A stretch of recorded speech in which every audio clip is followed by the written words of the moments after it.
Every go-to-market plan disaster starts the same way. Everyone's busy, nobody agrees on what they're doing, and then eventually the thing's on fire. I don't think that's a talent problem. I think it's a process problem. So I figured I'd give you the exact GTM template that I've used in my career for some of my biggest launches. Everything from Kendrick Lamar's The Pop Out, to launching the first legal sportsbook in Florida, to Thursday Night Football. Download it, follow along, break it, improve it. If that's all you do, you'll already be ahead, but if you stick with me for just a couple more minutes, you'll leave knowing how to run go-to-market plans without chaos. I promise.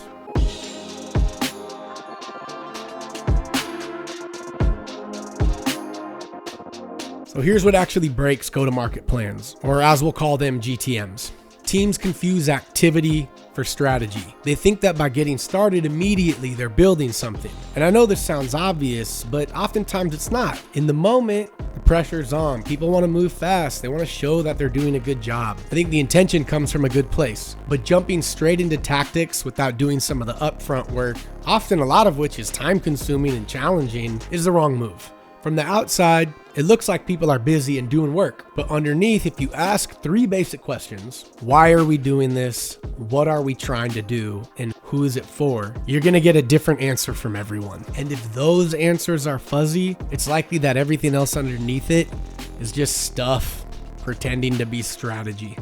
This is why the first section of the template exists: business and audience details. Before creative, channels, and tactics, you need to outline things like what problem you're solving, what metrics matter, who the target customer is, what outcome you're trying to drive. Teams skip this step because sometimes it feels obvious, like we all work here, right? We all know what we're doing. It's often not so obvious. Sometimes it's just difficult and causes uncomfortable debate, so people want to skip it. But if you can't say these things clearly, trust me, your GTM's kind of doomed from the start. This section ends with what I call the strategic one-liner. It follows the get to buy structure. We're going to get this customer to take this action, buy this set of things, your strategy, your tactics. And this is a sentence that you need your leadership to align on before you ever move a pixel or book a channel. Only after that point do you get the right to talk about creative.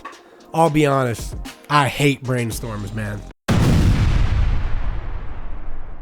It's not because ideas are bad, but it's just because unanchored ideas are a waste of time. The creative details section of my go-to-market template forces clarity because you have to specifically outline how things should be positioned so they land immediately. What value you're offering your customers, both emotionally and functionally. What are the proof points that'll get your audience to believe you, also known as reasons to believe. And all of that ladders into what we call the one thing. It's an internal, non-customer facing tagline that all of your creative should be able to ladder back up to. It's kind of a creative North Star for that GTM or that campaign. And it's where down the line, when you're reviewing things, opinions stop being subjective and really start to become focused.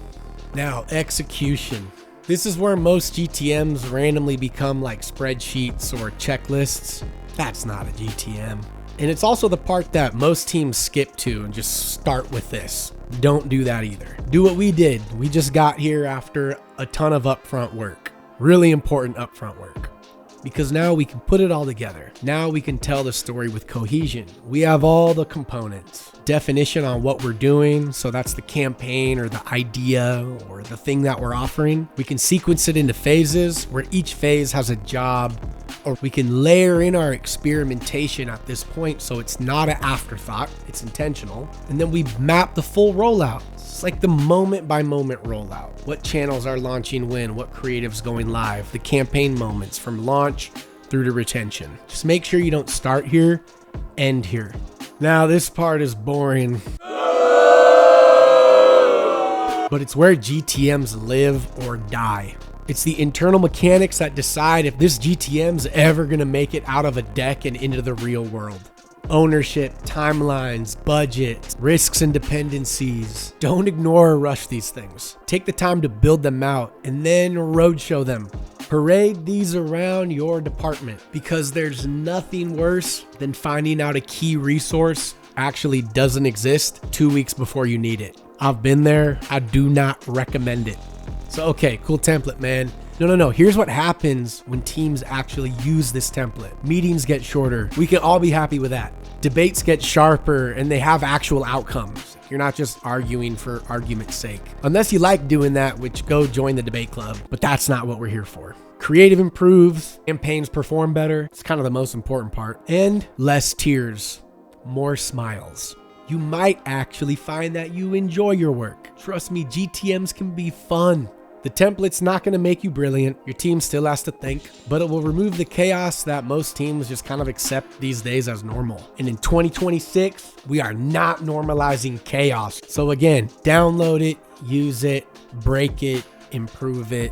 Let me know how it goes. And managers, this part's on you. Never let a bad process get in the way of your team's ambition. Now go run the play.